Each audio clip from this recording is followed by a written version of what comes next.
Java që lan pas lirshë mund të thirret si java më tragjike në Kosovë. Brenda disa ditëve u shuan 8 jetë të qytetarëve të Kosovës e shumë prej tyre në mënyrë teje të rëndë. 5 nga këto raste ishin pasojë e aksidenteve rrugore, ndërsa 3 të tjerë ndodhen në rrethana të tjera tragjike por të ndryshme. Të hënën java nisi me një aksident të rënd në fshatin Zajm të Klinës, ku ndodhi një përplasje mes një kamioni transportues, një kambi dhe një veture. Si pasojë, 2 persona përparim Dushkolli dhe Veton Kastrati humbën jetën, ndërsa 2 të tjerë mbetën të lënduar. Vetëm një ditë më vonë, të martën, në mbrëmje, ndodhi një tjetër aksident tragjik në fshatin Begrac të Kaçanikut. Nga përplasja mes 2 veturave, humbi jetën 77 vjeçari Selman Luzha, një veteran i ushtrisë çlirimtare të Kosovës, i cili nuk mundi të mbështetonte plagëve të marra. Ndërkohë që Merkuria dhe Enjtja kaluan pa incidente të mëdha, e premtja rezultoi të dita më e rëndë e javës, pasi vetëm këtë ditë u raportuan për 3 humbje të jetëve.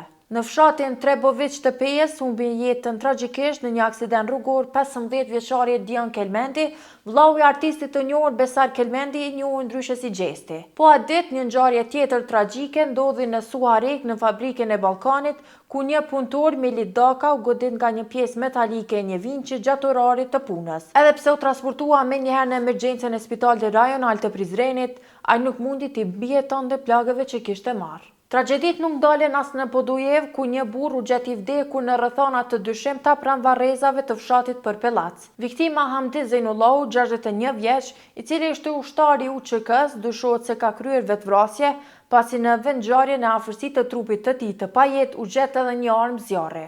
Të dielën java u mbyll me 2 ngjarje të rënda. Në fshatin Lypeniç të Pejës, një person ka humbur jetën pasi ka rënë në një bunar që gjendet në afërsi të varrezave të fshatit.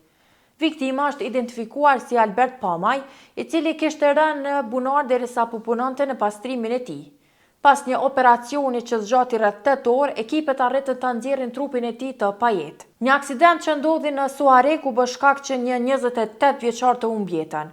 Aksidenti dyshohet tek e ndodhur kur drejtuesi i automjetit ka humbur kontrollin mbi veturën, pastaj ka kaluar në shiritin e kundërt të rrugës dhe ka përplasur frontal me një autobus. Në këtë aksident me fatalitet, 4 persona të tjerë janë lënduar dhe aktualisht ata ju duke pranuar trajtim mjekësor. Numri i madh i jetëve të humbura përgjatë këtyre ditëve është tetë shqetësuese.